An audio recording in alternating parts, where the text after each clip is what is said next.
देखिए बच्चों, आज का जो हमारा टॉपिक है परिमेय संख्याएं। कौन सी? परिमेय संख्याएं। देखो, आपने इससे पहले प्राकृत संख्याएं पढ़ी, पूर्ण संख्याएं पढ़ी और पूर्णांक भी पढ़ी। इसके बाद आता है आपका परिमेय संख्या, जिसको इंग्लिश में हम बोलते हैं रेशनल नंबर। रेशनल नंबर्स क्या बोलते हैं?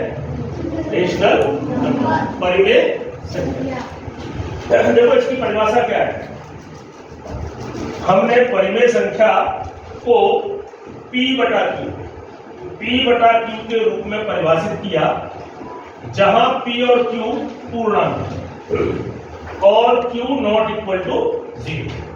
ऐसी सभी संख्याएं जो P बटा Q के रूप में व्यक्त की जा सके, लिखी जा सके। शर्त है यहां पर कि ये जो हर है वो Q is not equal to 0। Q का मान कभी भी शून्य नहीं हो सकता है। P का मान शून्य हो सकता है, यानी कि अंश का मान शून्य हो सकता है, परंतु हर का मान शून्य नहीं होगा। ये इस संख्या की परिभाषा है, इसकी शर्त है कि Q नॉट इक्वल टू 0 और P बाई Q के रूप में ऐसी सभी संख्याएं लिखी जा सके, उन्हें परिमेय संख्याएं कहते हैं। एक चीज और है यहाँ पर, ये भी ध्यान दीजिए आप, P और Q दोनों कैसे होने चाहिए? पूर्णांक। कैसे होने चाहिए? पूर्णांक। पूर्णांक का मतलब क्या है? हमने पढ़ा है, पूर्णांक किसे कहते हैं? सभी, एक तो 0 और सभी पॉजिटिव संख्याएं और सभी नेगेटिव संख्या, माइनस वाली भी, -1 -2, यानी कि माइनस संख्याएं, ऋणात्मक संख्याएं, शून्य और धनात्मक संख्याएं, इन सबको मिलाकर के पूर्णांक बनता है। यानी कि यहाँ पे P और Q का मान इन पूर्णांकों में से ले सकते हैं, लेकिन Q के लिए शर्त है, Q के लिए ये वाला पूर्णांक यानी कि शून्य नहीं लिया जाएगा। बाकी सभी संख्या लेकर जो भी P बटा Q के रूप में बनती है वो आपकी परिमेय संख्याएं कहलाती है। बात समझ में आई आपको? अब देखिए, यहां पर इससे पहले आपने भिन्न भी पढ़े। भिन्न आपने पढ़ी, भिन्न को अंग्रेजी में बोलते हैं फ्रैक्शन। क्या बोलते हैं? फ्रैक्शन। परिमेय संख्या से पहले आप लोगों ने छोटी कक्षाओं में भिन्न पढ़ा। भिन्न का मतलब है फ्रैक्शन। अब देखिए, परिभाषा तो उसकी भी ऐसी है कि ऐसी सभी संख्याएं जो P बटा Q के रूप में लिखी जा सके, जहां पर Q is not equal to 0, Q का मान शून्य न हो। ये परिमेय संख्या की परिभाषा में भी है, लेकिन परिमेय संख्या में इसकी शर्त चेंज है।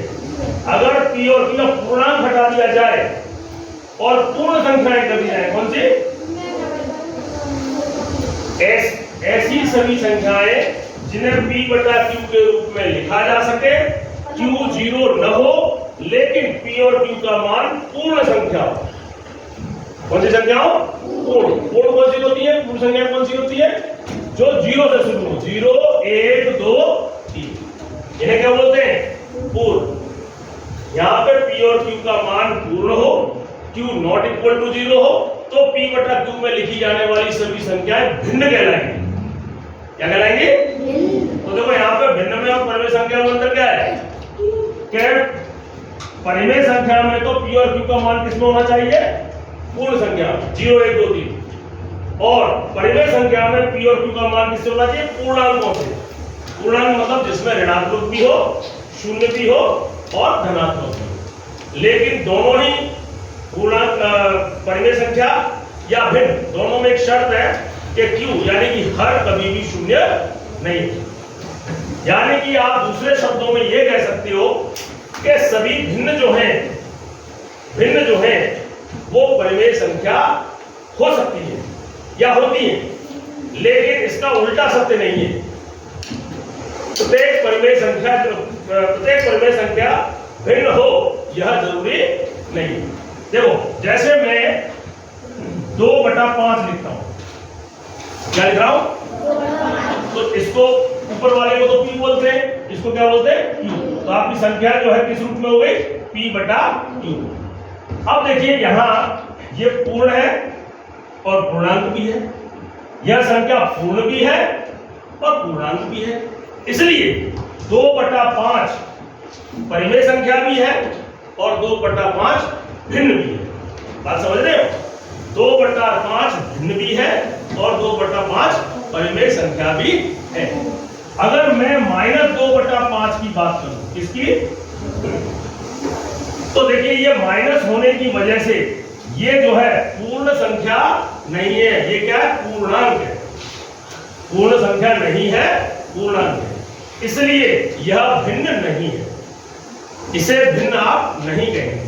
ये क्या है? केवल और केवल परिमेय संख्या। क्या है? माइनस आ जाए तो वो परिमेय संख्या है और प्लस हो तो वो परिमेय संख्या भी है और वह भिन्न भी है। देखिए भिन्न और परिमेय संख्याओं में थोड़ा सा अंतर यह है कि आप भिन्न को समझिए।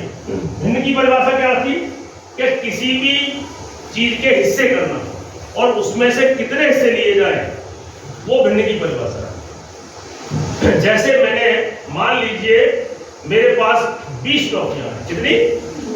20 टॉफियां। उसमें मैंने 4-4 के टुकड़े कर दिए। कितने? 4-4 के ग्रुप बांट दिए और एक ग्रुप उठा लिया। तो मैंने कितनी टॉफियां उठाई? 4। कितने में से उठाई? 20 में से। तो ये क्या है? आपका भिन्न है। आप काट सकते हो 4 एकम 4 और 4×5 20, यानी कि यह 1/5 भिन्न। क्योंकि ये परिमेय संख्या की भी शर्त पूरी कर रही है, ये भी पूर्णांक है, ये भी पूर्णांक है, इसलिए 1/5 जो है परिमेय संख्या भी है और भिन्न भी है। अगर शॉर्ट में याद किया करने के तरीका बता दो, अगर माइनस आ जाए तो वो केवल परिमेय संख्या, भिन्न नहीं है।